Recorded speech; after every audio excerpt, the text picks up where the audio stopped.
This is Python's Paradise. This is your host, Greg Gilbert, aka the Python Hyena, with Skittles.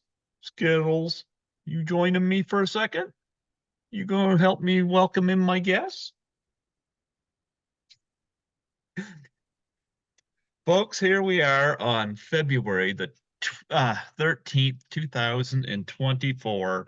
And I have a wonderful guest on the show. He's been on the show before. He's done a number of tribute interviews with me. And he's also interviewed me on my 50th birthday. And I'm having him on today because I didn't have him on last year. So I got to make up for that. And Yeah. yes, absolutely. And he's always one of the very best. Folks, I give you the awesome, talented Geoffrey Mark. How do you do, Geoffrey? I am feeling glamorous and sexy and happy to see you. Yeah, Yeah. Skittles here. Oh, Skittles is happy. Skittles likes me. Yes, he's my pussycat. He's my pussycat. He says Yeah. he went. Unfortunately, Skittles was kind of fading in and out of the background. So I know. Actually, you know what? I, I'm I haven't got to make that move to Toronto yet, and I'm so down about that because so I've been just put Toronto backgrounds behind me, and since this is Valentine month, I got an I Love Toronto uh t-shirt background behind me, well, But I know there's a lot of love in your heart anyway. So there you go. yeah, but yeah, 2023 was a rough year. An Yes. extreme, yeah. I lost my hospital job due to somebody gaslighting me and I said some stuff I probably shouldn't have, but when you're in the heat of anger, a lot of times you do say things. And when you're antagonized into it, it doesn't help, you No. know. No, that's Mo- called manipulation. Well, this guy was certainly doing that, and I think he had a little bit of help with it too. And you But know what? You're intelligent, charming, handsome, and talented. And they've lost someone wonderful, and you've lost nothing. So, eh, to them. well, you want me to tell you something? This is funny. They said that I'm just a number. I can be replaced, and no, I can't. To No, replace me, they have to have somebody that can score 9 Bravos like I did, somebody that had perfect attendance like I did in the 13 months I was there. They have to have somebody that's willing to work double shifts, including an 18-hour shift that I shouldn't have been working, but did because others, people still there, decided they didn't want to do because they wanted to take the day off you know, here, somebody that here, worked holidays. here is my advice to you. Yeah. While we're on the air together, I want Hmm. you to take your feet and smash them together like this 3 times. Do it right now. Like Dorothy and the Wizard of Oz. Bigger. Okay. You did Uh-huh. that. You have dusted off the dust of this situation, which is just dust beneath your feet, and you're moving forward, and there's still dust.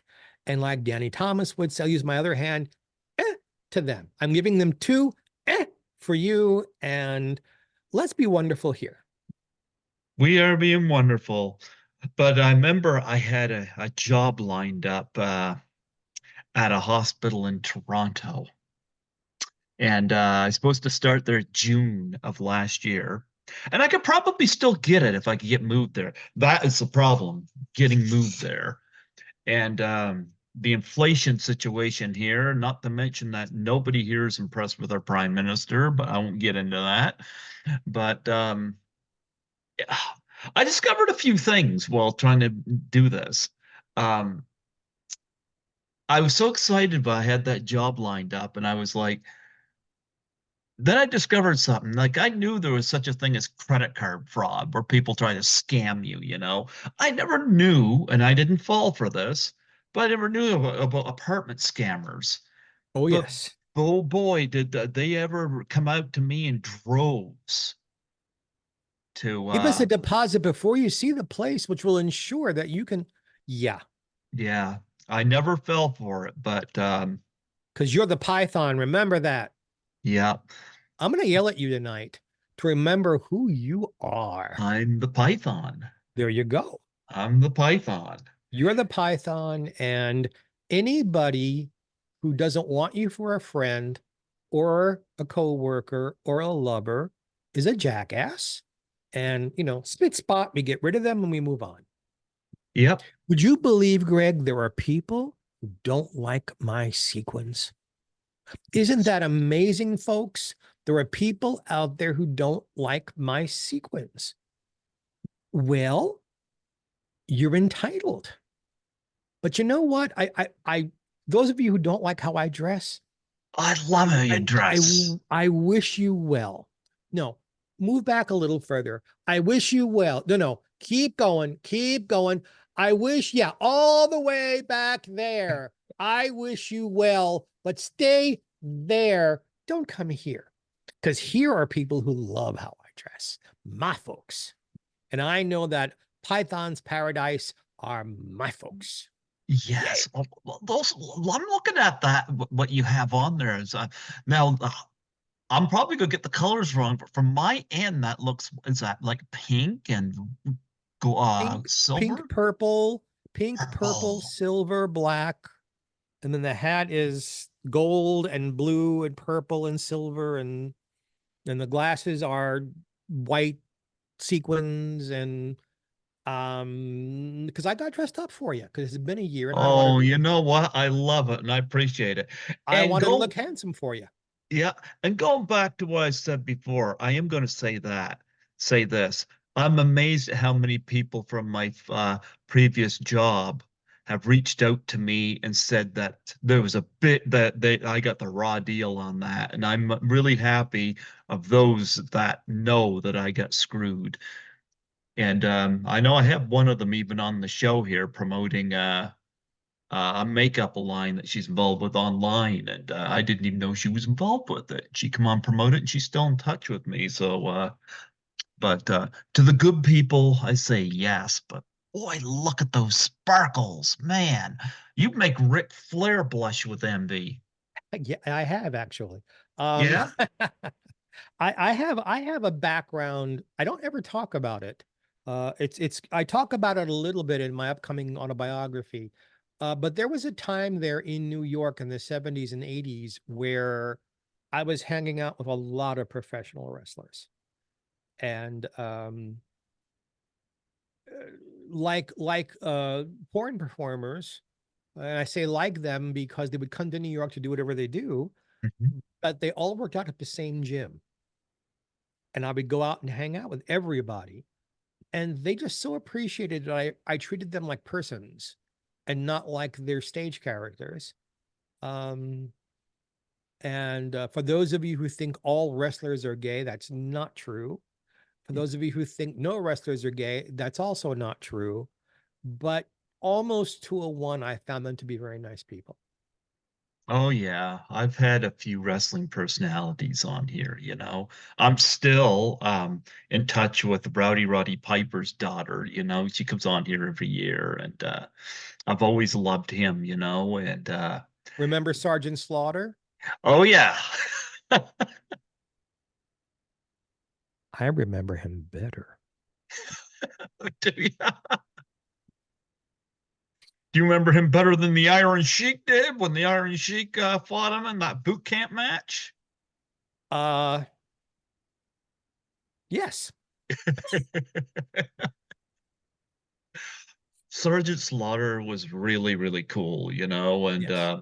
He was he does the con circuits. I hope to meet him at one point. don't tell what I said. Yeah, Sergeant Slaughter. it's He's it's it's easier to talk about Freddie Mercury because he's no longer with us. But yeah. so if I talk about spending time with him, I'm not ruining anybody's reputation. Oh, there you go. There you go.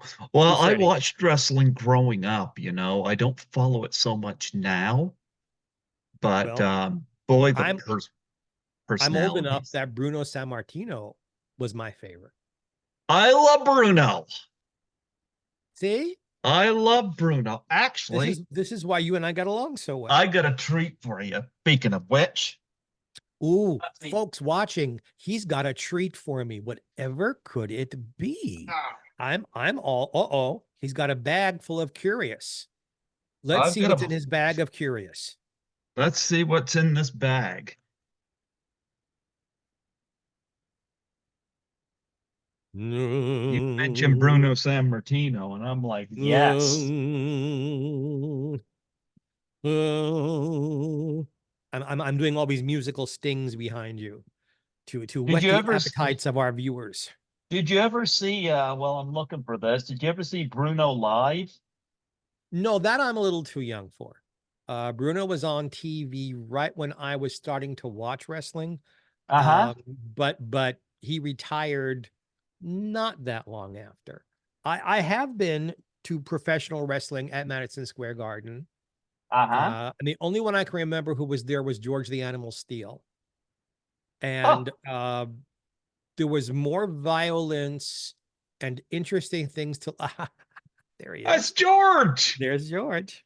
There was more violence and things happening in the audience than there were in the ring. I was like afraid there was going to be a riot.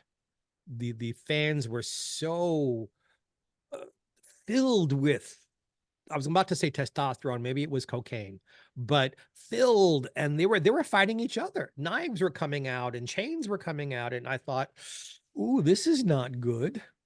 But he did try to eat the Turnbuckle. yeah, he didn't, you know, for television they figure things out. Live at Madison Square Garden, it's a little more difficult. Well, George here, I remember well. He's gone now, but Yeah. yeah, yeah, big feud with Randy Savage, and everybody loved all that hair on his body. Yeah. He had none on his head. I have a Bruno San Martino in here. And I am getting him out because to me, he is the champion. That's a Bruno. that's a very good likeness of him, actually. Hmm. For those of you who don't know, Bruno Sammartino got started in the late 40s and was one of the early, like Gorgeous George was, one Oh, I of the remember him. early, one of the early television wrestling stars. Except that Bruno actually knew how to wrestle. He did. Bruno was less about gimmicks and good guys and bad guys as he Hmm. was freeform wrestling. And if you watched him, usually you saw really good actual wrestling uh, until towards the end. Then everybody by the late 60s, early 70s, there was more control over what happened. And it became more about personalities and less about wrestling. I tried to watch a wrestling thing about a year ago, an Yeah. hour-long program, and I think that there was 6 minutes of wrestling and 54 minutes of wrestlers posturing, exiting and entering to choreographed Yep. music and saying things that I knew had been written for them. And I thought, well, gee, why would anybody want to watch this? But it's still popular. So there you go. I had It, no idea you'd be interviewing me about wrestling tonight. In well, you know fact, what? I've been we trying to didn't. get somebody from Bruno's family to come on the show and tribute to him, but I have interviewed Larry Zabisco, who was Very his good. yeah, a big feud he had, showdown in Chea, and Larry has got so much gratitude towards working with Yeah. Bruno. They had that Hold big, Bruno in front of you because he's disappearing behind the t-shirt. There you go. yeah, Yeah, he was, and I thought he was a very handsome Italian man. Bruno And was the and best. Italian Americans were very proud of him. Yeah, and of course he sold out Madison Square Garden so many times, and yeah, I got a bunch of these figures here, and you mentioned Bruno, and I was like, I gotta show the Bruno San Martino, and you mentioned George, and of course I got George. I aim to please, you know. Yeah. By the way, folks, to be really honest with you, usually Greg and I talk before the show, like, okay, what are we talking about this time? We Hmm. didn't do that at all. So you're watching us just being freeform here. I kind of wanted to be free forming, you know.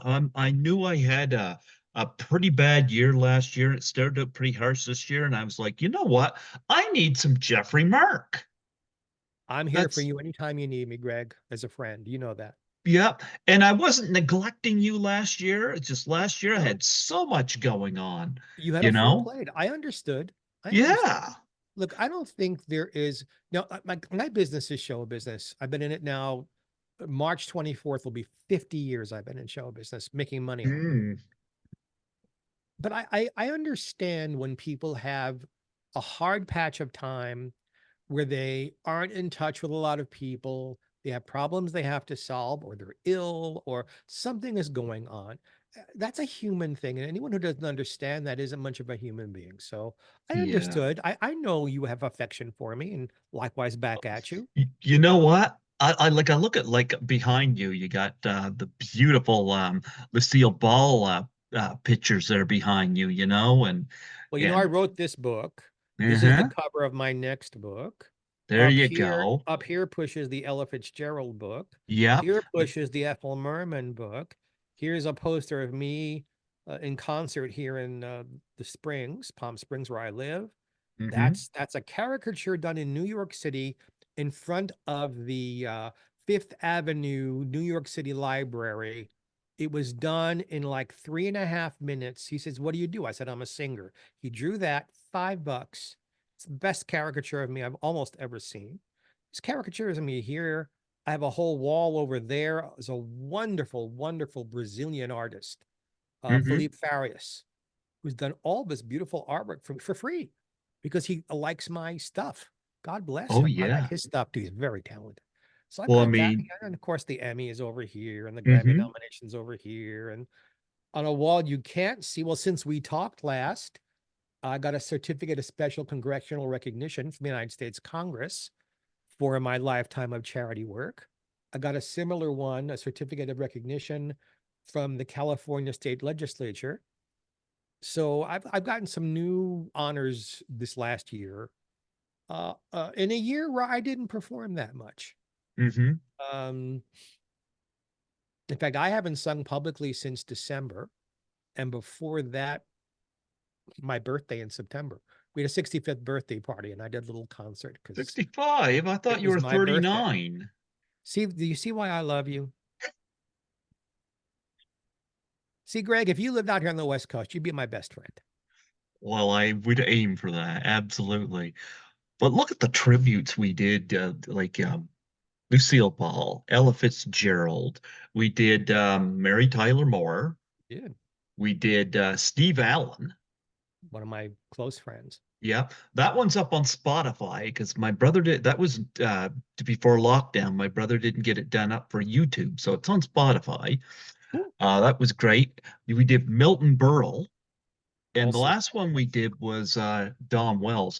So we're gonna freestyle this tonight, but I'd say sometime we should schedule a time where we do one on Ethel Merman because I would we love that.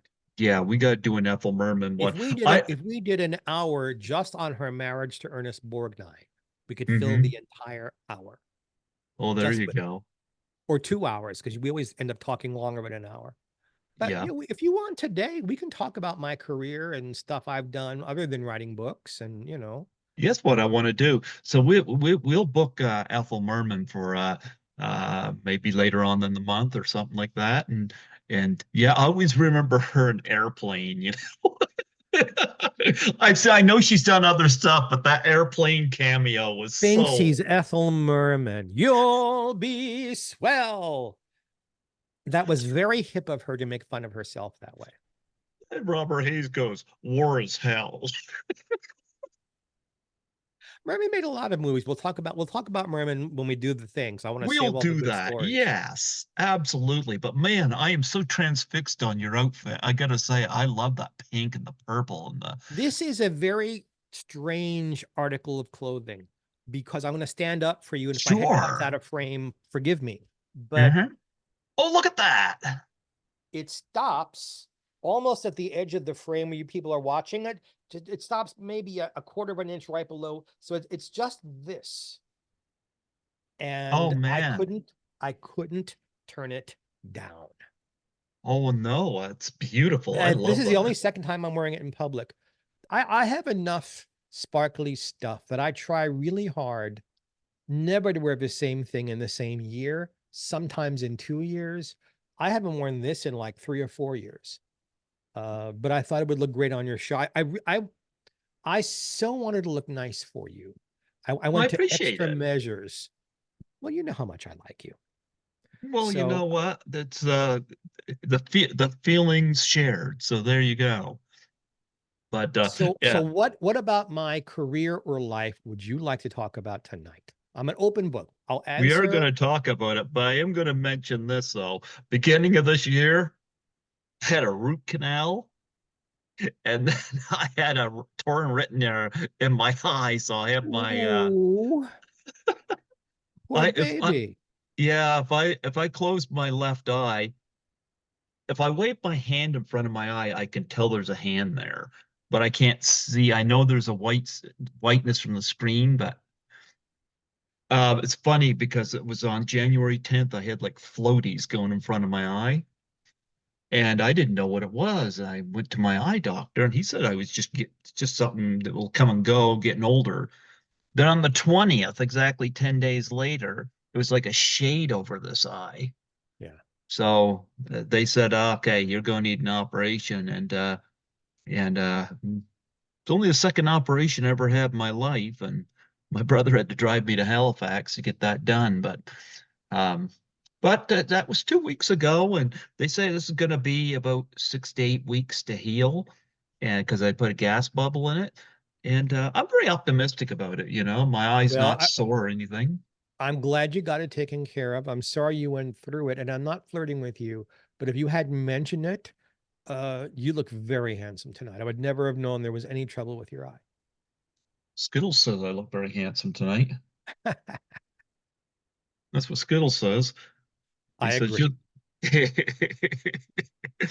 But nonetheless, yeah, let's talk about what you've been doing, because it's been a while, but I've been seeing your post and I know we promoted the Ella Fitzgerald book, which we're very proud of. As And am you I. got how many books now have you written? I've written 5 books that have my name on it, Mm-hmm. and maybe 5 or 6 more, but I ghost wrote for others. And I won't tell you who they are, and I'm not going to do it again because it takes too much of my time for too little money. People don't want to be honest. They don't want to let their hair down and really say what their lives were like. And Mm-hmm. yes, I know a job is a job is a job is a job. But if I'm going to write something, I don't want to write, I went to this thing, I wore a dress, I smiled. Yeah. Well, what color was the dress? Why did you go? What were you feeling? What was happening? To talk about just the surface stuff, Mm-hmm. I have no interest. Uh, I won't mention names again because they may watch this. There is Mm-hmm. one time I agreed to write a book for someone, with someone, and the problem is mine, not theirs. They did nothing wrong in particular, just health and issues in my life kept me from being able to fulfill my agreement. And I'm sorry about that. And I'll make it right someday when I can. But as you know, and as those of you who are fans who have seen us together before know, my autobiography is now finished. The Devil Was Born in Brooklyn, and it's hopefully coming out next year for Christmas. Next year for Christmas, and I've been working on the new Lucy book for years, and the publisher keeps putting back the release date. So you may hear from me next time we talk. That the book has a new publisher Okay. because you know but after these 2 things, I think I'm done writing books. I'm happy to still write. I was Grammy nominated for writing CD album notes. I'm happy to write a magazine article. I'm happy to write a piece of comedy for someone, or a script for someone, but nothing that takes years of my life. There was a time, just so you guys can put this into perspective, a book about Lucille Ball or Ella Fitzgerald or Ethel Merman or Bob Hope or uh, was an easy 100, $200,000 advance if it was any good. Now they're giving out, unless you are, okay, I'm a celebrity. Some people think I'm a little star, I think you're a but unless, wonderful star. I love you too, dear. But unless you, I really do, by the way, Greg. I Uh, but uh, appreciate that. but unless you are, you know, Britney Spears or uh, pick someone whose name I don't even know who's popular right this minute that I'm too old to even know their name. Unless you're one of those persons, they're giving out $2,000 and $3,000 advances on books that may take you years to write. And it's not that I don't have that much time left. It's not how I want to spend my time. I want to spend my time being on podcasts with people I love, like you, doing concerts, doing nightclub work, making people laugh, being out with folks. So, as opposed to sitting here at my desk, chained to it 12 or 14 hours a day, typing. I've done decades of it. I'm thrilled, but I did it. I'm proud of my accomplishments. Uh, you know, I've been awarded for it. Yay, good for me. Now I want to do other creative things. Well, you're extremely articulate, you know. I love how you uh describe when you're talking about something and you go into it and you can just visualize what you're talking about. You've done Ella Fitzgerald, Ethel Merman, Two Ella Fitzgerald books, actually. of two. Okay. Um, have you done and correct me if I'm wrong if we ever mentioned this before, but like Steve Allen, Milton Berle, and Don Wells, have you done them? Steve Allen, this is a joke, and it's going to sound like I didn't love Steve. Steve was a wonderful mentor to me. Hmm. He wrote a song about Ella and let me use the lyrics in the first Ella book and the second one. And he wrote the foreword to my Lucy book for me for free. But it's been said Steve Allen didn't have an unpublished thought. He wrote 40 or 50 books in his lifetime, several about himself. I don't think anyone is all that curious about the last 5 years of his life because he was writing up until then. And unfortunately, I mean, you have an appreciation for Steve. I loved him as a person and as a mentor. But how many folks out there would buy a book about Steve? Dawn Wells wrote her own book about herself. What would Marianne do? Um, which I had a part of, although my name does not appear in the book. I helped her with that. Okay. So that's been done. Milton Berle wrote his own book. And again, I remember Milton Berle as Mr. Television and a huge star. Younger people I run into, people under 40 or 50, they don't know who he is. And one has to, unfortunately, it's not just show business, it's show business. And Yeah. to spend time writing something for a publisher to invest their money in publishing something that 16 people are going to be interested in, or Yeah. 100, or even 1,000, it isn't worth their time. So I would love, there has never been a good book written about Dinah Shore. And if I said that in a bar or a cocktail lounge, the next sentence you would hear would be, "Who's Dinah Shore? Oh, is Well, she I know that who lesbian?" Dinosaur is. I know you do. You're Yeah. special. You're special. This is why I appreciate you, you know, like, But most people out here, anyway, there is a, forgive me, folks, this is the truth. There is a lesbian holiday weekend called the Dinah Shore Weekend out here, mhm. named for her only because Dinah helped get started professional women's golf. And there used to be a Dinah Shore golf tournament in her name.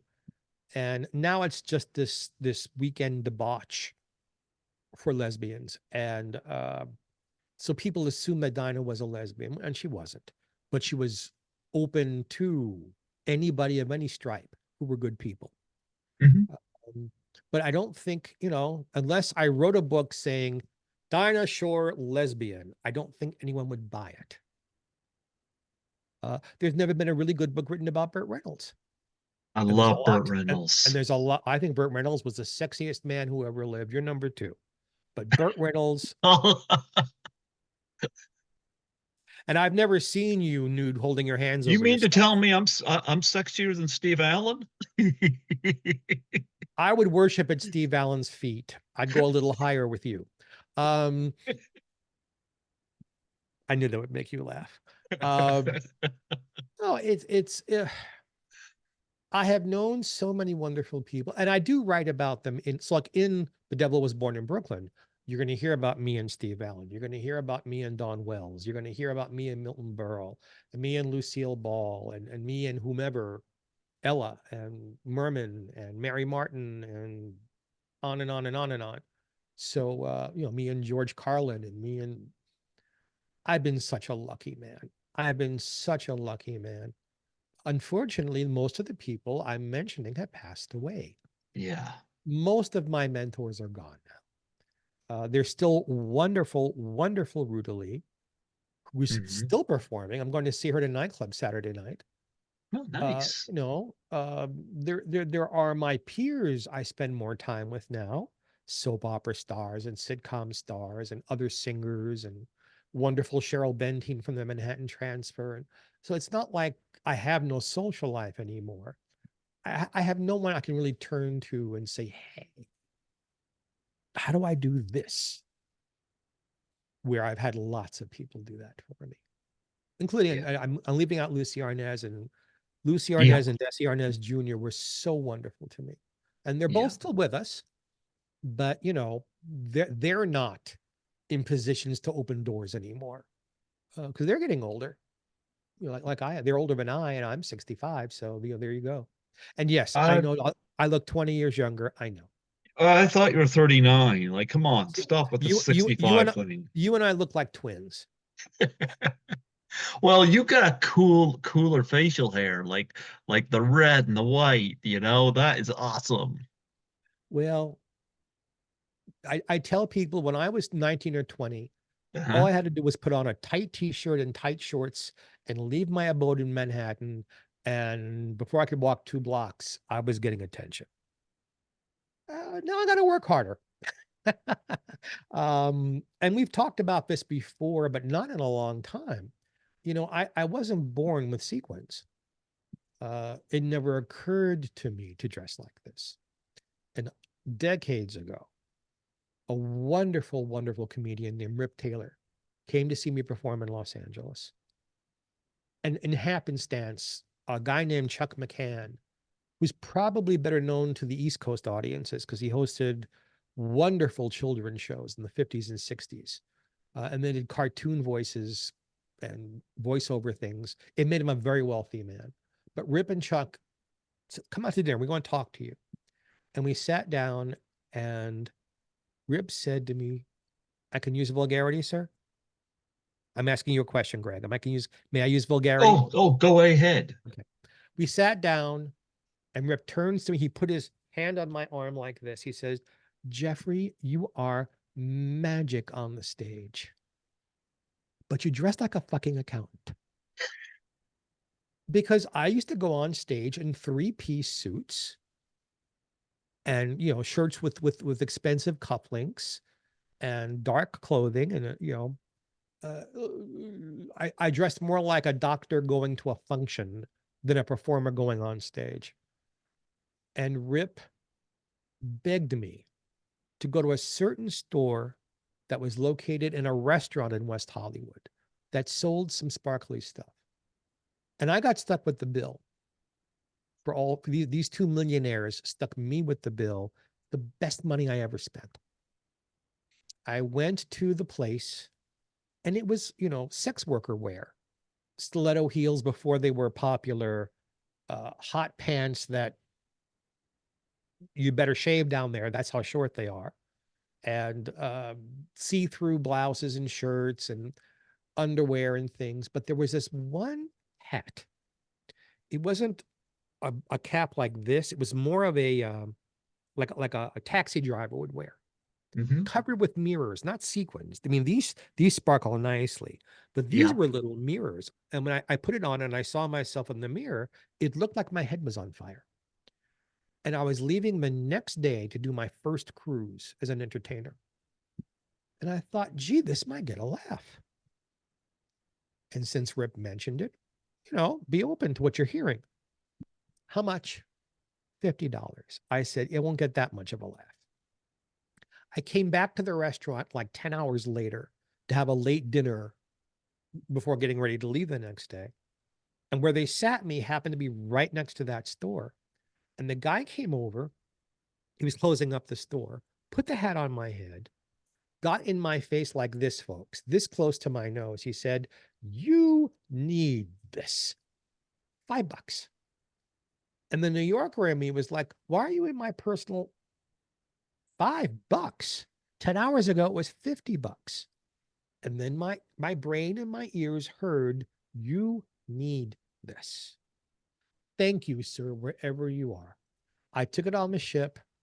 In rehearsal for my show, I told the lighting director, as soon as I'm introduced, black out the stage. I don't want any ambient light. Hit me with a spotlight, like right below my nipples to about 4 or 5 inches above my head, and just follow me. And the audience at first was, yay, because you're in the middle of the ocean. They want you to be good. Hmm. And then they started laughing and laughing and laughing. And I said, oh, thank you. Thank you. I can catch my breath before I go into a show I had never done before, a new nightclub act. And I waited for the laugh to not completely die out, because if you do that, you have to build a laugh again. But right where I could start talking and not kill the laugh. And I looked at them and I said, what? I haven't done anything yet. And now they're hysterical laughing. It was the right night. They had the right amount of liquor in them. There was the right people. And maybe because I'd never done it before, they were getting something fresh, really fresh, in that moment. So I start looking around. Did something drop behind me? Is there someone behind me making faces? What is it? And they laughed again. And I waited for that moment. And I said, with my arms folded like Jack Benny, what? The hat? With my head cocked like a dog. Greg, they laughed for 2 minutes, which is 5 lifetimes on a stage for someone to laugh that much. And I waited. This time I let the laugh die. I told them how I had the hat. I told them the story I just told you guys. I grabbed it by the bill just to throw it off stage and do my show. And as one in the audience said, no. I said, you like this? Yes. Okay. I did the show. And part of your contract when you work on a ship is you have to go out there and press the flesh and, kiss hands and shake babies and be a star for them. And where's the hat? Where's the hat? Well, I'd left it on the floor in my dressing room. I got my laugh. I ran back. I dusted off the hat. I put it back on. What I didn't know, because I was new at this, was that they videotaped on VHS tape. That's how long ago this is. They videotaped my entire show. And at 11:30, they put it on the whole ship's video. Like instead of the Tonight Show, you can watch this. So the next day I left my cabin to go to brunch. Not had the 500 or 600 people in the audience seen it, but the captain saw it. The guys who cut your food up saw it. The doctor saw, everybody saw it. I left my cabin to go to brunch, no hat on. I didn't get 10 feet. Where's the hat? Where's the hat? Where's the hat? If this had been a Bugs Bunny cartoon, there would have been a light bulb above my head as I figured out we've found something. I wore that hat everywhere. It was a cruise to Hawaii. I wore that hat everywhere I went. The next cruise, I had 3 hats. The next cruise, I had 6 hats. I now have in my home an entire closet filled with about 130 sparkly hats, sequin jackets, sequin vests, sequin shoes, sequin neckties, sequin bow ties, sequin scarves. The scarves were Kay Ballard's idea. The shoes were Peter Marshall from the Hollywood Squares, his wife Lori's idea.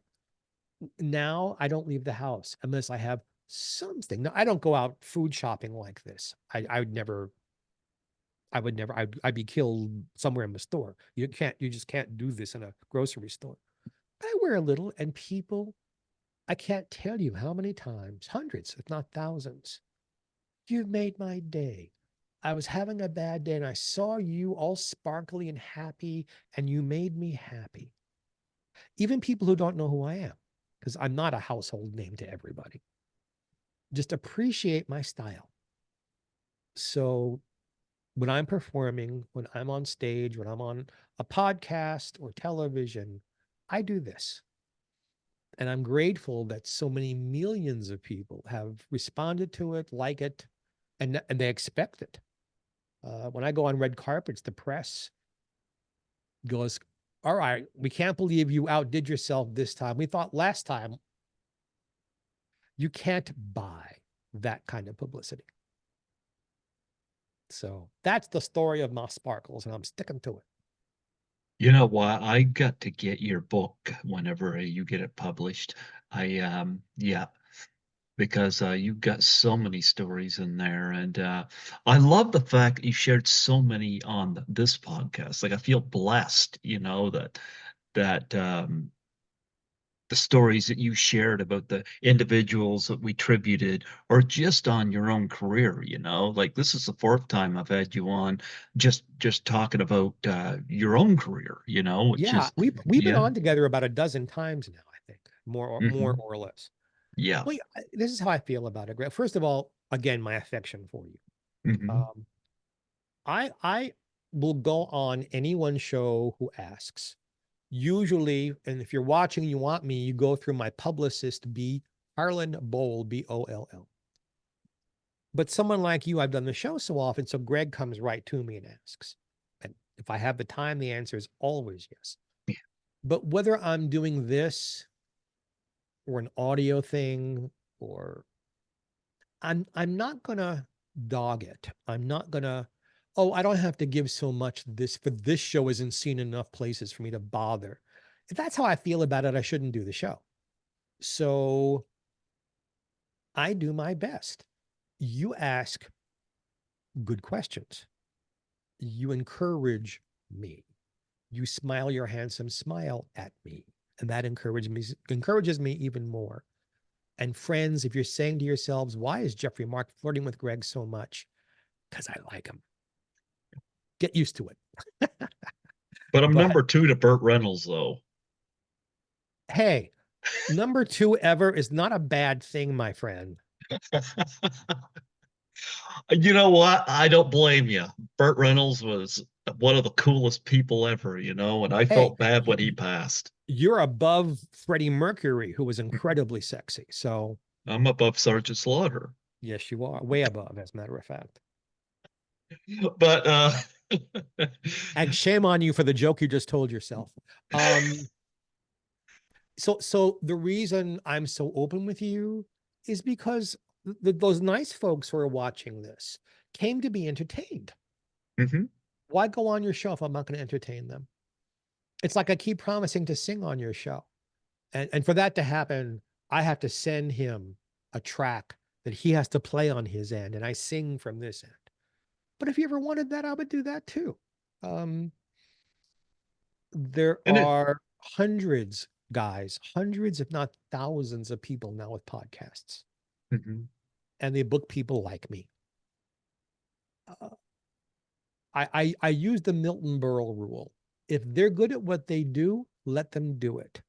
If they're not good at what they're doing, let them ask one question and just take over and just talk for the next 15, 20, 60, whatever it's booked for. Just take over, be entertaining, wish them well, and move on. Uh, because I don't want to not entertain people because the host doesn't know what he or she is doing. But since you do, ta-da! It's interesting. You said something that really stood out to me. You said that um, about being booked on something, and and whether a person's what their audience is like and this and that. You'd never believe how many, because I mean I treat my guests well on here, you know, Yes, you but do. it's amazing how many times I've been turned down because they would ask me how many followers I have. Well, I don't really pay attention to that, you know? It's like I don't think I'm any better than anybody else. I just had, I'll tell you this. I went to Frightmare in the Falls last year, a horror film convention, and I had a Blu-ray of a movie signed. And I was the only one that had that Blu-ray signed by this effects couple. And they even took my picture and sent it to the director of the film, who's been on my show before. And I said to them, I said, you guys should do my show because I've had about 7 or 8 people from this movie on the show. And it looked promising. They were able to do it in December, which was fine, you know. And I reached out again in January. And they told me that they've done so many other podcasts that they're going to have to decline. And the only thing going through my head was, why did I let you sign that? I didn't say that to them, but it's like, had I known that, I would have never have given them the business. And I'm getting Let's, that way with a lot of these people at the cons. If they don't do the show, I'm not going to buy their merch and give them business. to be fair, so I Hmm. like to be fair, and this has nothing to do with you at all. There are a lot of people my age and older, sometimes younger, who, although they are still recognized as being celebrities, their dollar earning part of their career has slowed down greatly. And their publicists or agents or managers book them into these cons. I've done two. That's all I've ever done. It's just two of them. Um, because if you've got books to sell or really good pictures or memorabilia, one can make hundreds, if not thousands of dollars. Don Knotts used to do the Ray Court show in Hollywood, and Don would go home with $25,000 for the weekend just from his fans, you know, 10 or $20 at a time, handing it to him. Um, just because one is a celebrity doesn't mean that one knows how to be gracious anymore. Once upon a time, if you were uh, signed by a studio, especially if you were working in films or if you were on Broadway and had a publicist, they trained you how to be charming always, how to deflect personal questions, how not to commit yourself to things you won't do, uh, or disappoint people, because every fan counted. Well, every fan still counts, but no one is teaching these peoples how to do that anymore. No, they aren't. These peoples, I'm getting all Brooklyny already. Um, graciousness was a whole graciousness seems out the window. It's another thing that makes me love you. You know how to be polite and gracious. And folks, I'm talking about when we're off camera too. Hmm. Um, now, having said all of that, that these people need the money, there are some publicists and some managers who, unless there's a dollar sign in the sentence someplace, you're not going to get their clients. When I was writing the Lucy book, the first Lucy book, uh, Steve Allen was sitting and talking in his office one day, and he said, "Is there anybody you're having a hard time getting a hold of?" And I said, "Well, yeah. There's a long short list of people, like 8 or 9. Who are they?" And I gave him the names. And eh, when Mr. Mark is on his way out of the office, would you please give him the home phone numbers of? And he rattled off the names. And I said, "Steve, just get me their manager." She said, "No, call the celebrities directly.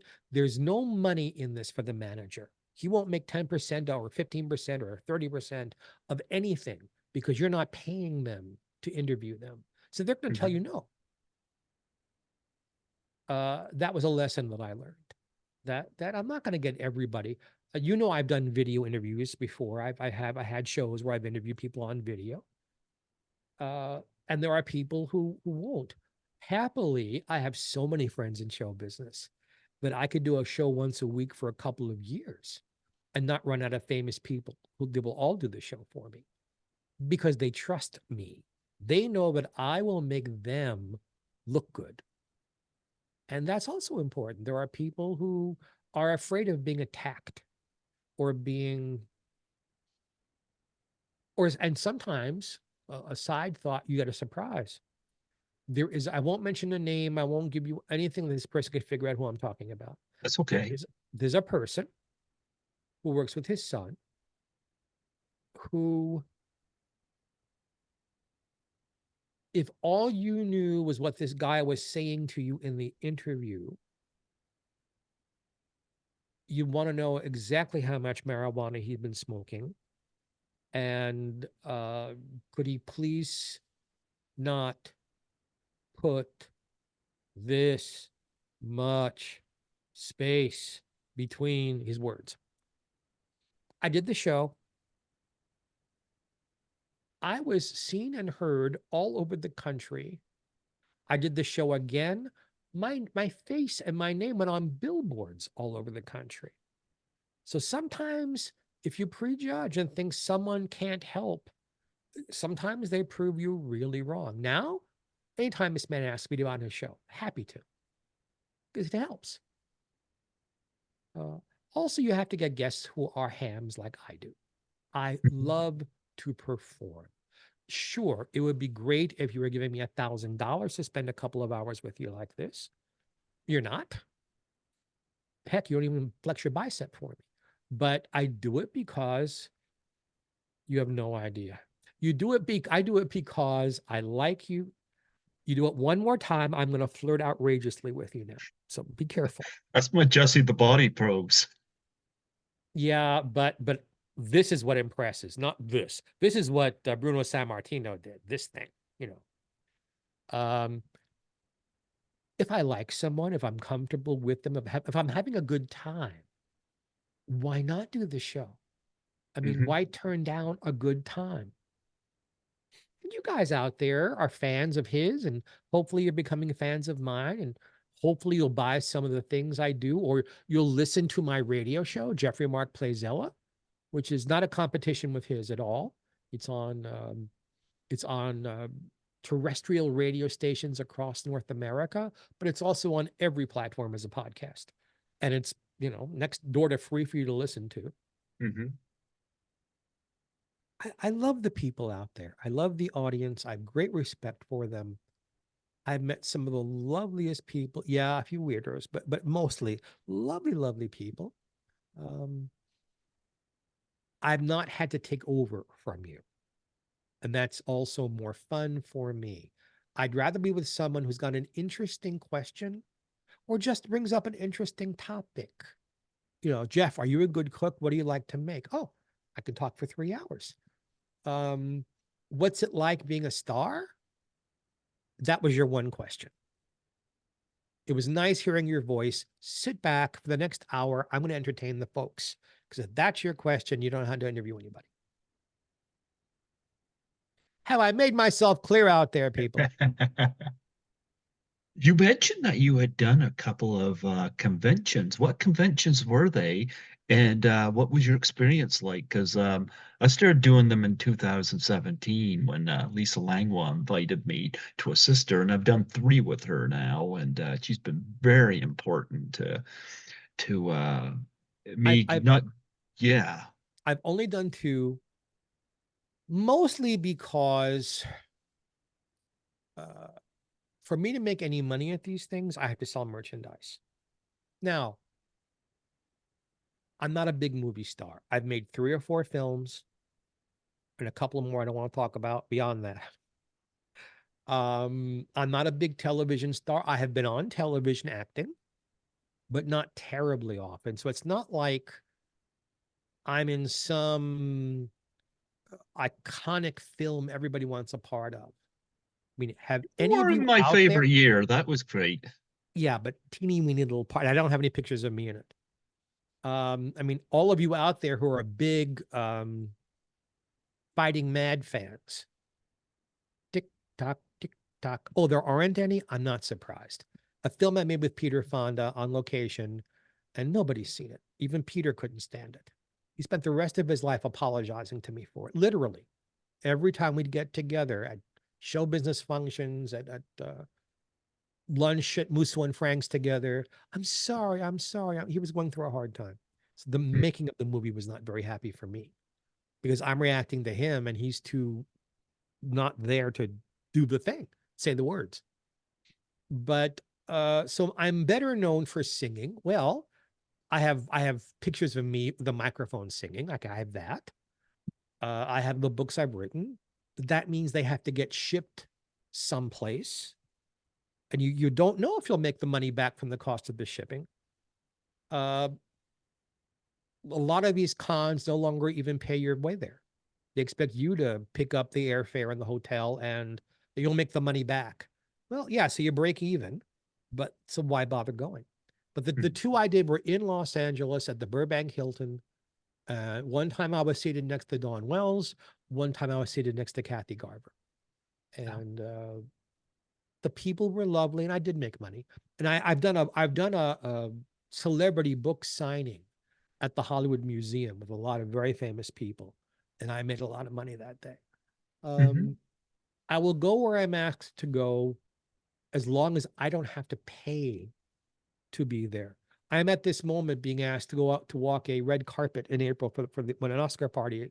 They want me to spend like $500 to walk the red carpet. It's like, I'm not going to charge you for my appearing, but you shouldn't charge me for publicizing me being there. You know, it's not how it works. So, but those are the two, and the folks were very nice.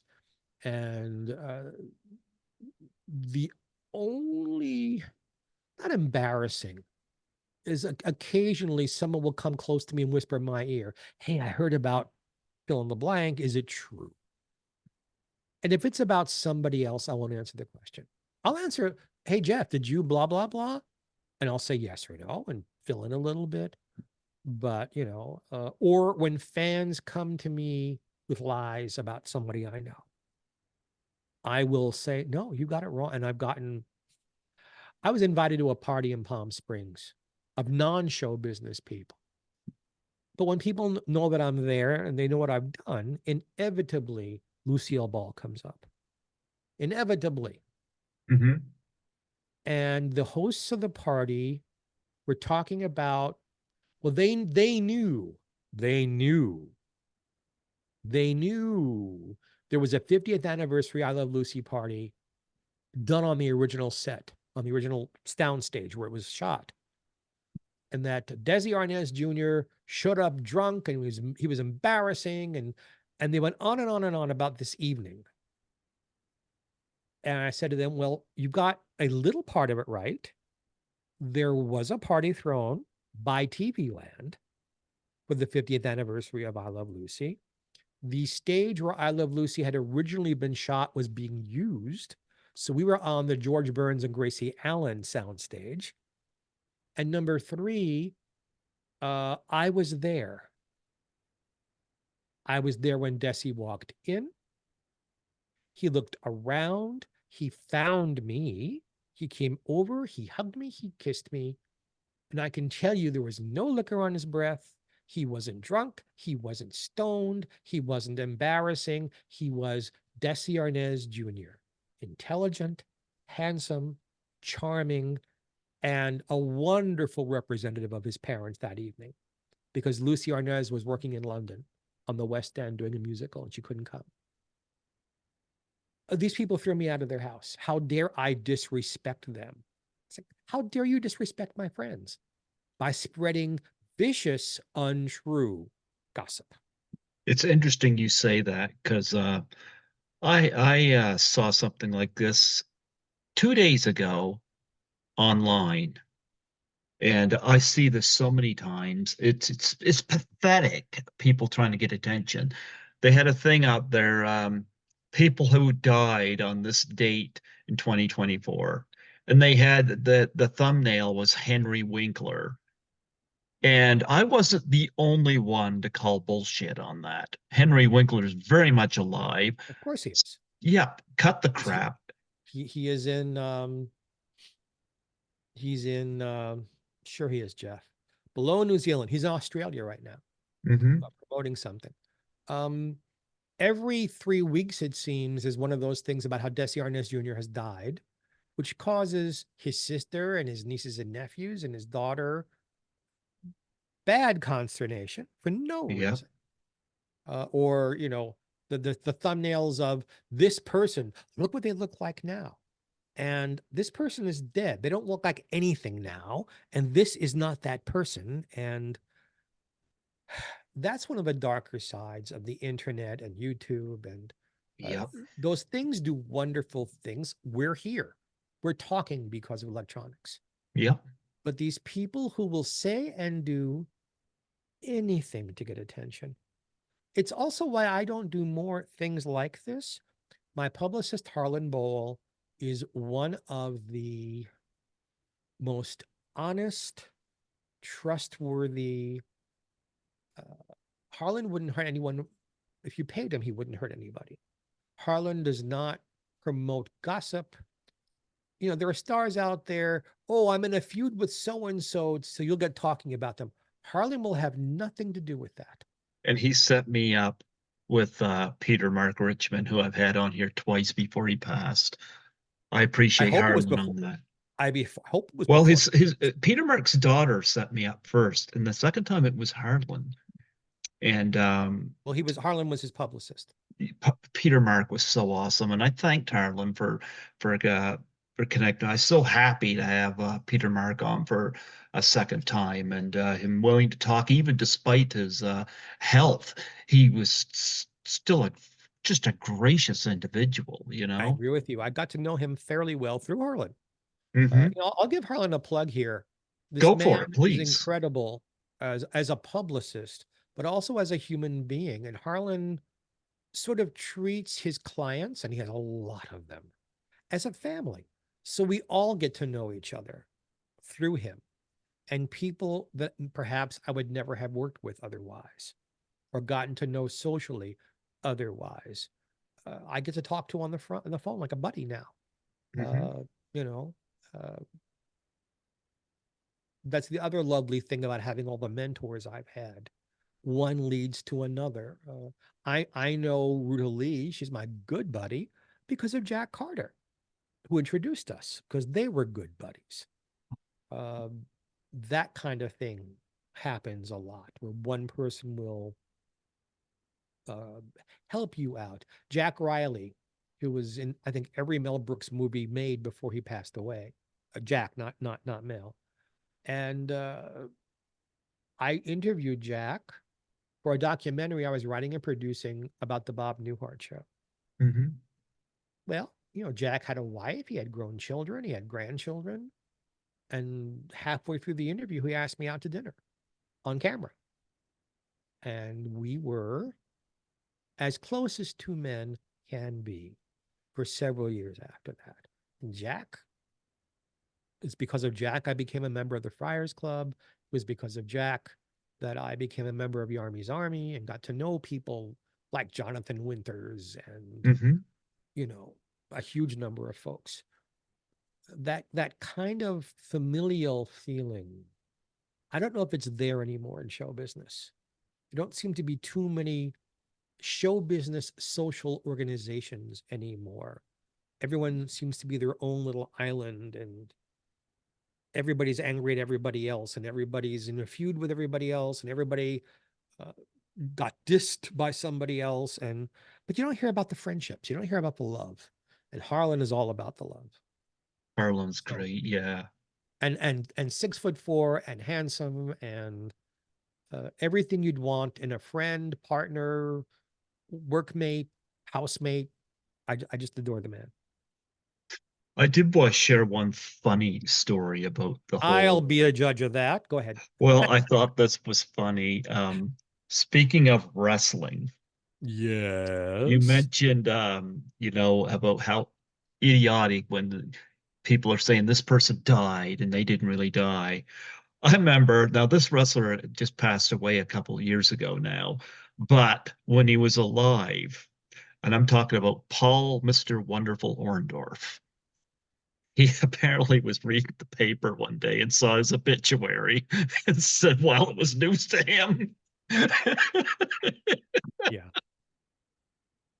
Or in the older days when the National Enquirer really was being read by everybody. I don't know who buys that anymore I don't because you can know. get your news on the internet much, much faster because if they're printing something, the news, the information, the story, the lie is at least a couple of weeks old before you get to see it.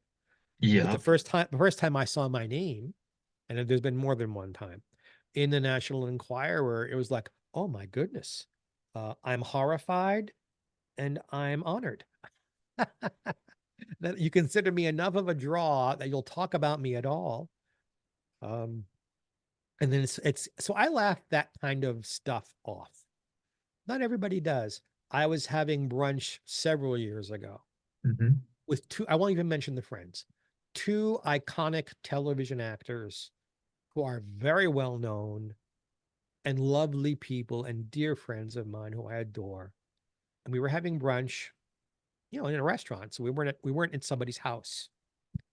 And there was a group of younger people sitting next to us at a big table, and they kept staring at us, staring at us. And they said, "You look familiar. What do you all have in common?" And without thinking, I said, "We've all been in the National Enquirer." And my two table mates did not take kindly that I brought that up because we were in the National Enquirer because they were trying to out us. And I guess they were a little embarrassed, but and I'm not even saying that it was true about them. I haven't slept with either one of them, so I have no idea. It was true about, but hey, it sold books. It sold my name as a property. Yep. Yep. Now, you had mentioned earlier you were talking about Burt Reynolds being the sexiest person you ever seen. Now, what made him stand? Like, what was the moment where you chose where it was him, you know? Um, as a child, when Bert was pretty much only doing episodic television, he had a couple of series of his own, Mhm. and he always is like, "There's something about that man." Long before I hit puberty and understood what it was about him. When he did, for those of you who don't know, he did the first, and I'm going to use those air quotation things, Mhm. nude Oh, centerfold yeah, I've heard of magazine that. Yep. in Cosmopolitan, which didn't have nude centerfolds, but they did it because he was in. Bert wasn't a bodybuilder. He wasn't 10 feet tall, uh, but he was extraordinarily handsome. He had that big, thick porn stash thing that I happen to like. He And was, I'm sorry, that laugh he had. he was charming. He was very funny. He was nicely hairy without being a gorilla. He was not ashamed of his body in any way. In fact, he did more photos. He did a little book where like he's wearing a basketball jersey and no bottoms, and he's doing a free throw so you can see his behind. Um, there was just something about all of that, his self-deprecating humor, how wonderful he was on Tonight Show or any talk show where he got a chance to be funny. I thought he was a wonderful actor that who didn't get enough recognition for how talented he was. He was so great in Boogie Nights. What a standout role that was. And I loved him Smokey and the Bandit as well for Well, comic there's all kinds movies. of stories from these films about Bert. Yeah. And unfortunately, for all of his intelligence, for all of his incredible, sexy, smoldering good looks, for all of his wonderful talent, and he was a good director for plays. He could do almost anything. He could carry a tune, he could dance a little bit, but Bert had a tortured personal life. And I don't believe he was a very happy man. Uh, And unfortunately, I am privy to what was going on in his life the last several years of his life, um, where he got to be what's the phobia where you're afraid to leave the house? Germaphobe? No, that's you're afraid of germs. Well, Um, I thought that's what it's called because I know somebody that has that phobia. you folks look it up. The phobia for not wanting to go out in public at all. And friends of his, and they did this in front of me, would beg him, please go to this restaurant with us. We'll sit in a private room. We'll enter through the kitchen. No one will see you. That someone as famous and attractive as he was afraid for whatever reasons to be seen in public. His career ended prematurely. He unfortunately had some plastic surgery done that was not good. Uh, it kind of ruined how really pretty he was. Uh, but that's the other thing people learn about celebrities. And I've learned, 5 decades of this, that most of us have scars. Most of us have bad childhoods or incidents in our childhoods or traumas in our childhoods uh, that we struggle in our personal lives. You and I have talked about mine a little bit, and my longtime partner I never Hmm. lived with because of what people would think, who passed away 5 years ago, my Joel. Um, we all have stuff. I'm sorry for Bert's stuff because aside from his stuff, I thought he was a lovely, lovely man. And to my eyes, the sexiest man who ever lived. More And than Bruno Sammartino. I mean, there are men I can tell you I find enormously attractive. You're number two. Um, George but Animal Steel's not up there. I liked him from the neck down. I have this thing as I've gotten older. I don't, and this is men and women. I'm ignoring your laugh. This is men and women. I don't divide people into body parts. Oh, look at those enormous breasts. Look at that curvaceous figure. Look at those biceps. Um, they can have all of that and whatever is happening underneath the clothing.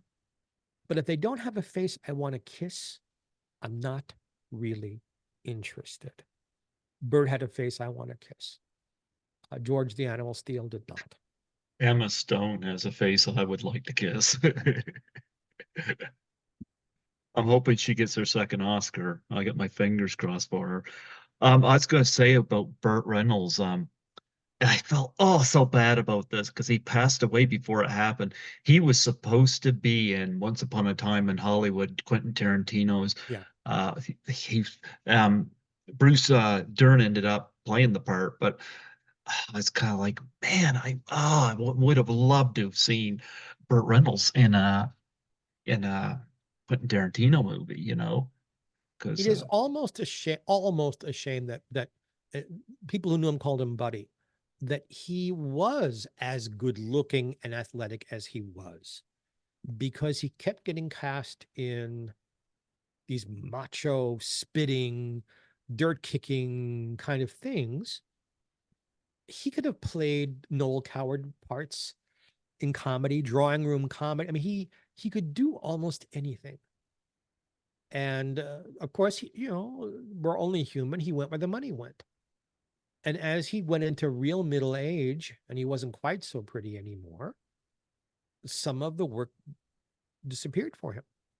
By the time he came back to television in Evening Shade, in which he was very funny, um, he was, a dad or a grandpa even. Look, if one in show business gets put into a niche where you're the young pretty boy, or you're the young stud, or you're the young cowboy type, or you're the young newlywed, unless you can show people you can do more than that, careers evaporate.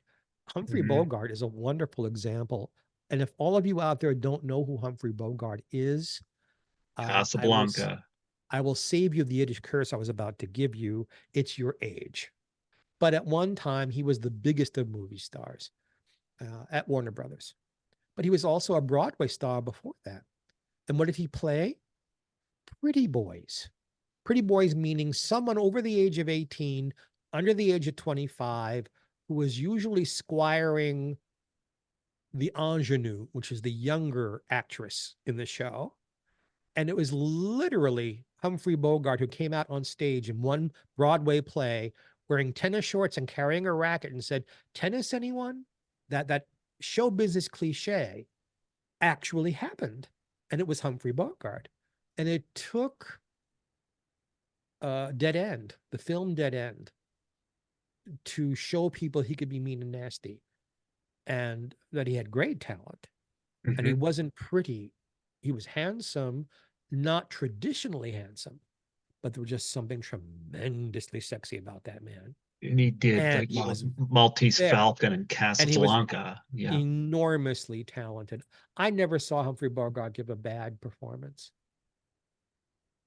Even when he did, I mean, laugh out loud comedy. Most people don't know about this. He was a guest on Jack Benny's television sitcom, which was then live from Mhm. Television City in Hollywood. And it was sponsored by Lucky Strike cigarettes. And there was a young singer who was popular in the 50s who had wore her hair in a like a page boy, said it bounced. And she'd sing, "Lucky's get better, cleaner, fresher, smoother. Lucky Strike, Lucky Strike." And Jack used to work the commercials. God bless you, sir. Sorry Don't about die that. on me. Jack did his commercials integrated, which means the middle commercial, they made it part of the script. And Bogart was his guest that week, and they did a sketch about a police station and Jack being grilling Bogey the criminal. And I forget the dialogue that leads up to it, but why? Tell me why. Tell me why. And Bogey just goes, "Lucky's taste better, cleaner, fresher, smoother. Lucky Strike," and just gets this pained face like, "They made me do this, folks." People lost their minds in laughter because he was able to poke fun at himself. That takes talent. He does. Excuse me, but he went down the wrong tube there. Ah, but I'm going to be yeah. so nice and not follow that up. Go ahead. But yeah, it's funny you bring up a lot of these people that it's amazing because there's a lot of I hate to use the word Gen Z, but kind of ignorant too, you know, and I I've love yeah, I've actually had people ask me, "Who's Lucille Ball?" Have you ever watched I Love Lucy? I either get no and crickets, or I've heard of it, but I've never seen it. Wasn't that in black and white? There are young people who believe the earth used to be in black and white, and somewhere in the late 1940s, color happened for the world. That's how DUMB they are. yep.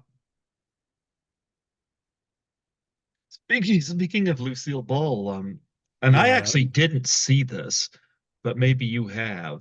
I certainly heard of it. Nicole Kidman playing her in that movie. Did you see that? And if so, what did you think? There have been 3 movies now made about Miss Ball and Mr. Arnaz. One in the early 90s, one in the, I think, early 2000s, maybe, and then the one that was just made fairly recently with Nicole Kidman. Um, the first 2 failed for me. They got none of the real information correct. When it was easy. Look at my book. It's in there. Just grab it, you know. Um, Human beings are complex. They're not black and white in personality, I'm talking about. Mhm. Uh, they're not all good. They're not all bad. They played to stereotypes. They made Mr. Arnaz look like a monster, which he was not. They made Miss Ball look like a raving bitch, and she was not as a person. Did they have moments of that in their lives? All of us do. The latest one, uh, and in this one, Desilu 2, Desilu, comma TOO, which is the organization run by Lucy Arnaz and Desi Jr., that runs the business of their parents' history, worked on them with this. Now you had the brilliant, brilliant, brilliant writer of West Wing. And what he decided to do was fictionalize true events. So he took an event from 1952, an event from 1953, and an event from 1958, and made them happen all in 1 week, uh, to show us how these people handled these problems. I don't believe he got the characters of Vivian Vance and Bill Frawley, the humans, not Fred and Ethel. I don't think he got them right. Vivian was not over the top, and Bill was not calm and making everything better for everybody. That's not who these people were. Um, but how did Lucille Ball and Desi Arnaz feel about certain things, react to the travails in their lives, survived things that might have bulldozed other people under? It did show that. For that, I give this movie kudos. But if you're looking for this movie to show you exactly how it was, no. They even talk about filming one episode, and they show them on the second set where they had a window over the piano, the second Ricardo apartment. But the event they're talking about, the show they're talking about filming, happened in the first apartment before little Ricky was born. For some reason, I can only imagine that somebody in William Asher's family, maybe his widow, wouldn't allow Bill's name, and Bill and I were very close friends, would not allow his name to be used unless they got paid. So they made up a fictional name for a director who worked with Lucille Ball late at night that nobody knew about. That they got directly from my book, and happily so. The Arnaz family has been so marvelous to me. And if they used my book and used information only I had, God bless, use it, because you've been so good to me. So I sat there like, okay, Lucy Arnaz and Desi Jr. have approved of this. Why? So I watched with an open mind, and then I understood why. That the facts weren't true. The emotions and the behaviors were true of Miss Ball and Mr. Arnaz in the 1950s. No one as yet really has written a really good movie about Miss Ball's life. Mr. Arnaz's life deserves a great movie, because what you don't know about how he got brought up in Cuba is fascinating and amazing, and his life with Miss Ball and after Miss Ball is fascinating and amazing. I have tremendous respect for Desi Arnaz Sr. I wish I could have met him. And yes, he's on my list of sexy men too. It's because of Mr. Arnaz Sr. that I am attracted to a lot of Latinos. Uh, but you can't fake that. His niceness was there because he was a nice man. When Kay Ballard and Eve Arden were signed to do The Mothers-in-Law in 1967, and Desi was directing and producing, Kay called Vivian Vance to ask for advice. And Vivian told Kay, "You're about to work with the most tasteful man in show business. You're in good hands." Did Mr. Arnaz have personal problems? You betcha. Did Miss Ball? You betcha. Does Geoffrey Mark? You betcha. Does the python have personal problems? You Oh yeah. betcha. Um, and I think that we persevere anyway is a mark of our courage and our commitment to our work and our belief in our talent. And just some people have this I ain't down yet mentality, no matter what happens. Um, I haven't on a lot of shows lately since December 15th ish. It's the last time I sang in public. My doctors shut me down, not because I'm sick, but because out here in the desert, it was a huge rise in COVID and flu and RSV and colds. And they said you need to like you can go to the supermarket. It's okay to have that. You can go to a store if you absolutely need to. You can go to a doctor, and your assistant can come visit you and help you. But other than that, stay in the house. So this Saturday, when I go to see Ruta Lee in a nightclub out here at the Purple Room, it's the first time I've gone out in almost 2 months. What do? You wait. You wait till it gets better. And when it gets better, you do something. You waited. All right. You've been through a hell of a year and personal physical pain lately. Yeah. Because I've had root canals and eye stuff hurts. And it hurts a long time after. Uh, and here you are being ridiculously attractive and on your game and asking good questions. And I have respect for that. I appreciate that. I'm Well, still trying to figure out how to make the run to Toronto though, but how far away from Toronto are you? we're an hour ahead to time zone. It's about I think a 13-hour drive, 13, 14-hour drive away. Forgive me for not knowing where you are now. Where in Canada are you? I'm in New Brunswick. New Brunswick. Yeah.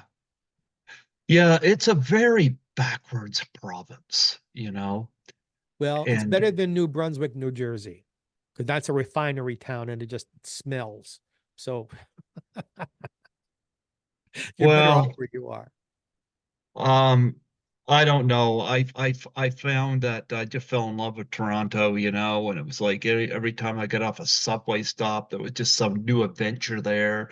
The theatrical experience was great there, and It's a great but town. I've been there. yeah. And I was like, where I do a podcast, like this is the place for me.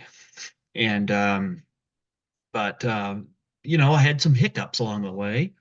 And one thing that gets me is I had somebody say this to me recently. Well, Greg, you must not want to move to Toronto that bad, or you would have been there by now. And I'm like, number one, this person moved here with somebody. Skittles is not helping me financially to move. Number two, I've got a bit, I can't jump from one branch to another unless knowing the branch I'm going to land on is going to sustain me. I'm sorry, that's just using your head. I can't just up and just go. You need to have So, a plan. so friends out there who are watching this, our friend Greg should probably be moving to Toronto, which is a wonderful city for what he does, away from New Brunswick, which is a colorful, lovely, not much is going on, but if you like want to recover from a nervous breakdown, it's a great place to go and contemplate your navel. So he probably needs like 5 or 6 grand to make that happen. So if you're out there and you got some dough and you want to help our friend Greg here, reach out to him. I'm sure he'd be very, very grateful. He won't say this. And we didn't discuss this beforehand because he would never have let me do that. But I'm reacting live in the moment. So help this man out. He needs the help. He's got the talent. And I mean that. I'm not just saying that because I think he's good looking. If he was good looking, there's another way to earn money. But from talent, you have to be in the right place at the right time. So It's maybe interesting. maybe what I'm saying here will jingle someone's brain and make them write you a check or send you a PayPal or something because you deserve it, my friend. You know what? It's funny because this is the first time in my life I'm working two jobs. I work two cleaning jobs right now, Luckily, one of those cleaning jobs I was able to fall back on after I lost my previous job because I was working at this place just Saturdays. And I was so glad I had them to fall back on. And recently, somebody had asked me if I would want to come over to this other job, and I said, "Well, I don't want to leave the one I have because they've been good to me, but the money at the new one is better." So I've been able to juggle it so I can do both. And the two check earnings or pay earnings coming in. Right now, got to get my visa bill paid up. It's beyond what I wanted it to be, but it's not without. I'm able to sustain it. I can get it down, you know.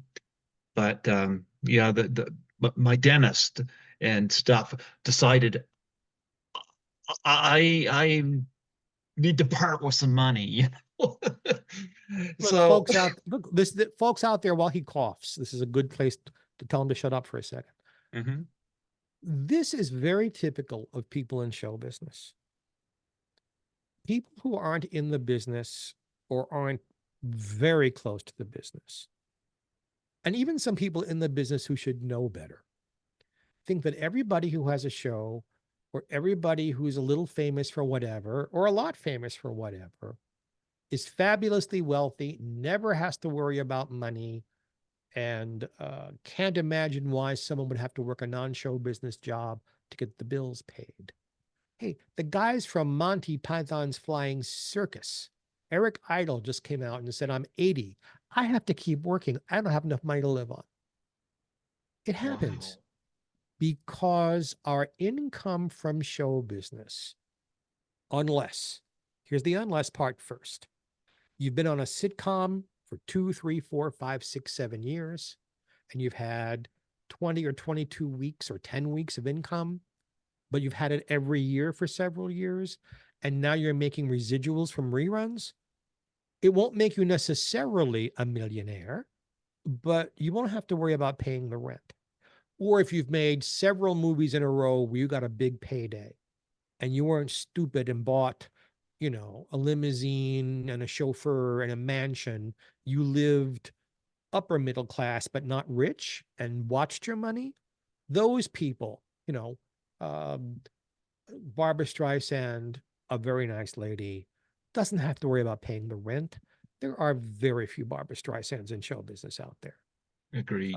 Most of us who are working people in the business, some of us make good investments, or some of us took our money and bought a condo and got a business manager and lived on a budget. But most of us, every year is different. Uh, if you're an actor, you can go 2 years or more without a significant paycheck. If you're a singer, there may be months. You're starring in a nightclub and you're on television promoting it and everything is wonderful and you make a nice paycheck, but the next one doesn't come for 3 or 4 months. What do you do in between? You watch your pennies. You light a fire under your agent and manager and your friends. You borrow money and you worry. Or you clean houses or give massages or walk dogs or have a full-time daytime job, and show business is something you have to do evenings and weekends. And there's no one way to get there, and there's no one way to solve the problem. And I say all of this because it's true. I say all of this because I don't want Greg to feel embarrassed by what he just shared. He was being honest Oh, with you guys mhm. because he trusts you, because you're his fans and you tune in to see him and people like me. It isn't because he did something wrongly, or he isn't smart, because he's very intelligent, or he deserves somehow to be struggling. No, no, this happens to all. I could name you some names bigger than his, bigger than mine, who don't have 3 cents to put together right now. We don't discuss that. We don't shame anybody else. We understand. So Yeah. I'm saying things to you I'm betting he's a little too embarrassed to share with you. He's worth it. So if you can help, great. If you can't help, pray. And if you can't help and you can't pray, be a good audience for him and let your friends know to watch the show and all that jazz, after you've bought my books and listened to my show. Yes. Then help him. I got to get your book when you get published. I think that's going to be an amazing read. It Yeah. will be. You're going to be shocked at some of it because I tell everything in this book. And there's only a couple of things in the book I don't reveal, and it's sexual stuff. We're Hmm. my having liaisons with very big stars who were married and had children and grandchildren. And if I go into all of that, they're gone now anyway.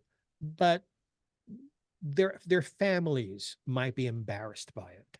Hmm. Other people, like I talk about Jack Riley, well, his kids know. There's no embarrassment because they approved Hmm. of our relationship. It was a lovely thing for me.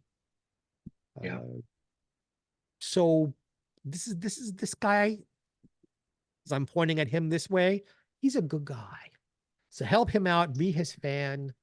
Do you And have in the book that I'm number two to Burt Reynolds? no, I thought that would embarrass you. I'm saying this as a straight man, but I feel complimented by it, man. Besides, Bert allowed me to see his body with his hands over it. I haven't seen yours that way yet. So, I'd have Skittles in front of mine. The Skittles would be like, embarrassed. You owe me so many treats for this. well, I gotta say too, like I don't get paid to do this podcast. I do this because I enjoy it. And boy, I love listening to your stories, uh I'm so glad that I reached out and had you come back on, it's like uh you're the perfect remedy, I went and got my eye checked out today, and I go back in 2 weeks. It seems to be going in the right direction, but I was like, yeah, I looked forward to doing this, put your and glasses you back on so you protect your eye. Come on now. Be a good boy. There you go. I yeah. wear mine because I'm blind as a bat. And I mean, really, I'm like Carol Channing was, just without something in my eyes. She wore contact lenses, but without, I just can't. Also, I'm one of those strange people. I have very handsome eyes, but Hmm. they're little beady eyes. And without glasses on, they're little beady eyes. The glass and the magnification opens up my eyes so you can see an expression on my face. Without my glasses on, it's like my neck is blowing a bubble with hair down here. So I always wear mine. And I gave Greg a choice of 3 different pairs. He chose this one. Oh yeah. Yeah. Yeah. Well, you know what, Jeffrey, it's always a pleasure, and I personally, I think you really compliment and honor the people you've tributed, they are blessed to know you, and Thank have you. a connection to you. Like seriously, like somebody like Lucille Ball's no longer with us, but it's got to be a great feeling to her and her family to know that her name is in your care and you honor Thank it. you for that. And her family feels that way too, which is nice. Yeah. And I'm not the only caregiver to her name. They haven't handed me here from now on. You own Lucille Ball. Nothing like that. But they No. they they support what I'm doing. Hmm. They know that I will be respectful and tell the truth um, about her working life. I have never really written about her personal life. And between you and me, and Lucy Arnaz knows this, the last time a publisher offered me money to write everything I knew about Desi Arnaz's family going back a few generations and Lucille Ball's family and the personal stuff I know, I think 400,000 or $500,000. And I turned it down because how could I turn around and basically screw Lucy Arnaz, Larry Luckenbill, her husband, the grandchildren, Desi Jr., his kid? People have been so good to me. There is Yeah. no price on being good to me.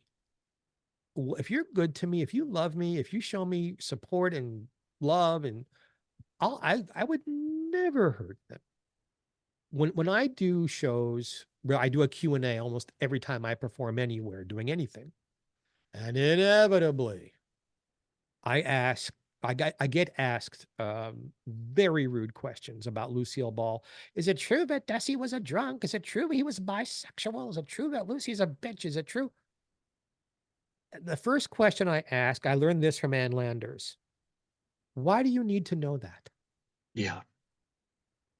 And secondly, the answer I give them is this: go into your own neighborhood with a vial and a thing, an injector of truth serum. Knock on any door, jab them immediately, sit them down, and ask them these questions about their personal life and their families. And you know what? You're going to get the same Yeah. answers, except the people they'll talk about probably won't be famous, where the people with Miss Ball and Mr. Arnaz probably are famous. Hmm. Uh, the fascination with dragging performers through the mud, I do not understand. These people gave their lives to entertain you. And Hmm. yes, some of them became millionaires because of it, and others didn't, and they still entertained you. I wouldn't want my legacy to be about my sex life or, everybody knows I'm a Well, recovering look what Vince alcoholic and drug McMahon addict. is right now. How people did not know, I knew from day one he had a problem.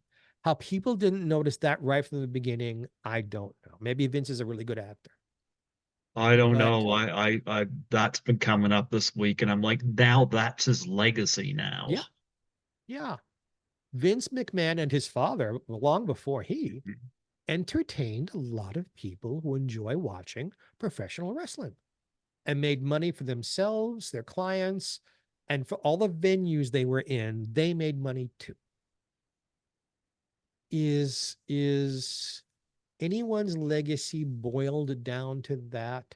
And I'll give you a controversial one. Kate Smith was a huge star in this country. She introduced God Bless America. For that alone, she's an icon. She was a radio star for 25 or 30 years. She was a TV star early in TV. She had her own shows. She was on every variety show. She made lots and lots and lots of records. But in 1929, she did record a song called That's How Darkies Are Born.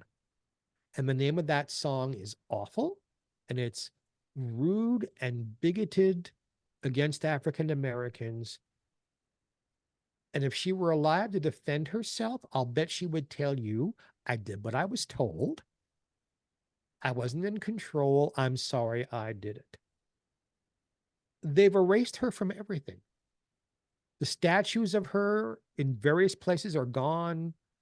Her records have been withdrawn. No one can buy them anymore. I don't think that's fair. Now, if it turns out that she was dyed in the wool racist, then she deserves that. But all they get is and I think there's a second racist song. But hey, Fred Astaire and Judy Garland and Eddie Cantor and Al Jolson all performed in blackface. Yeah. Are we erasing their entire careers? Gee, even our prime minister. You know, um, I'll throw Justin under the bus. that's your country. I love my Canadian friends and fans. Don't get me wrong, but I don't get involved in Canadian politics Hmm. because I don't know enough about them to talk intelligently about it. I know But way too much. This through my well, me wanting to move. That was when I got. I'm just hoping Pierre Poilievre comes through on everything he says. That's all I'm going to say on that. no comment, Hmm. which is what But you more are people. right on everything you say, because it's like the entertainment industry is strange on that. They all come down on Mel Gibson when he had his fit there when he was pulled over and Yeah, said but stuff but he but that didn't. wasn't a one-time thing. But It is yeah, but then well, they it is started cheering him at one of the award shows. It's like, oh, all is forgiven. They seem to have that mentality. well. that's a whole hour by or 2 hours by itself. Yeah. Anti-Semitism in North America is a very complicated topic. And I'm Hmm. Jewish, and I can attest to how I've been treated. I've gotten more baloney for being Jewish than I have for being gay. Hmm. Um, that's just how it is. And we can, if you want to do a show about that sometime, I'd be happy to. But uh, when people's hearts are bigoted, and I believe Mr. whatever his name is, Mel, what's his name? He doesn't like Jews. Well, he's entitled to not like them, but he could not like them with his mouth shut. And there are people out there through history in show business who weren't all that crazy about Jewish people. Ethel Merman was not particularly crazy about Jews. She respected their work, she respected their talent and their intellect. George Gershwin and Irving Berlin wrote an awful lot of songs for her. But if, she was choosing to go to dinner, it was with, Protestant Cole Porter, not Jewish anybody. She didn't call them names. She didn't attend anti-Semitic rallies. She just believed that being a Christian was superior. And the Christians are right and the Jews are wrong. And that's the way it is. But she kept her mouth shut.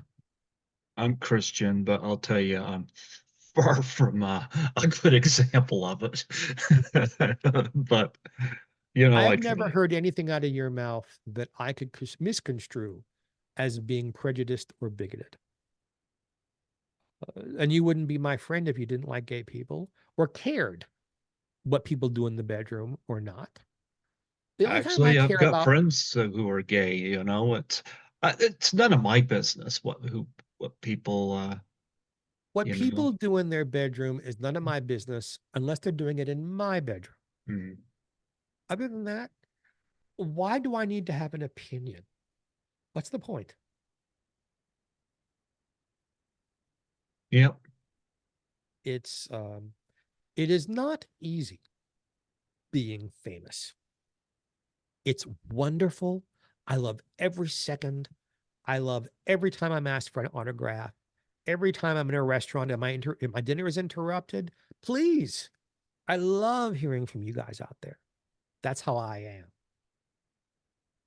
But I would hate to think that my legacy, when I pass away 30 or 40 years from now, will be all about who I had sex with or that I wore sparkles, unless it's like a compliment. Ooh, yeah, he had such great style. That's You nice. do have great style. I just realized I didn't wear my matching earring. I'm sorry. I forgot. Fran Drescher would just be just in awe of you. Fran Drescher is a wonderful, courageous woman, and Fran has written a new foreword for the new Lucy book for me. Well, Fran definitely had some class. Those outfits she wore. So Fran and her ex-husband and dear friend Peter have both been very, very nice to me, and they're in the new Lucy book. I love Fran. I've always liked Fran. A great beauty, a great intellect, a wonderful comedian. I've never seen her do drama, so I don't know if she'd be good or bad at that. The closest I've seen of her doing something like that, and this wasn't a drama, but she wasn't exactly funny in the scene, but it didn't take away from it, was in This is Spinal Tap. Yes. Okay. Yes. That was because she was I forgot playing it about that. straight, and she was really good in that. And of course, that's a comedy, but she was playing that straight. She was really good. She has incredible comedy instincts. Her timing is perfect. Hmm. And some of it she learned from watching Lucille Ball. And let's not forget Peter, who is over 60 and is one of the handsomest, well-built, muscular. I mean, every day he's taking pictures in Speedo bathing suits. And I just like, how can you be almost my age and look like that? And he's a brilliant, brilliant comedy writer and producer. So I'm very lucky that people like that. But I told you this before, I'm the luckiest guy in the world that so many wonderful people either like me because I'm nice or like me because I'm smart or like me because I'm talented, and work with me. Really, the list, wait till you see the book. The list is, I'm amazed at the list of people. And I was there. And I feel blessed that you're willing to connect with me and talk to me. And this is always wonderful having you come on here and classing up my day, you know? So, Yes. so I'm Geoffrey Mark, GeoffreyMark on Facebook. I'm, is it, I always forget which one is which. Is it Geoffrey Mark at Geoffrey Mark on Instagram and Geoffrey Mark Showbiz on Twitter, and my radio show, Geoffrey Mark Plays Ella. If it doesn't appear in your town on the radio itself, it's on every platform possible out there. Please give a listen. And I'll come on anytime you want. I'll even sing an Ethel Merman song for you next time if you want. How's that? We got a schedule too, the Ethel Merman tribute. So, I got to so bring Bruno out here for conclusion. I will send you a track and I'll sing. You'll be in Canada and I'll be in Palm Springs and I'll Mhm. sing along with your track, and happy to do it. Absolutely, absolutely. And we'll schedule that soon here after. And yeah. And So I will say this about your getting healthier, about your finding a way to get to the city you really need to be in. I had a dream about you, baby. It's gonna come true, baby. Don't think that you're through, cause baby. The rest is for next time. and of course, Bruno, salute you. Mille grazie, Bruno. That's right. He's the real champion. Sorry, Yes, he Hulk is. Hogan, but no, Bruno is the champion. He is the real title holder. Geoffrey, thank you so much. And yes, I'll be in touch here shortly, and we'll schedule the Ethel Merman tribute. And looking forward to doing that with you. Thank you so much. This has been just a high point for me. You brighten my day up. That was the idea. I appreciate it. All right. So when we're done, we do record this ahead of time. When we're done recording, hang out for a minute. Sure. Well, before I let you go, please do a plug for my show. And Python's Paradise. If I've been on this thing 12 times, does that tell you how much I enjoy the show? Tune in, watch, and listen. Greg Gilbert is wonderful. His guests are wonderful. Please do not miss Greg Gilbert and Python's Paradise. Do it.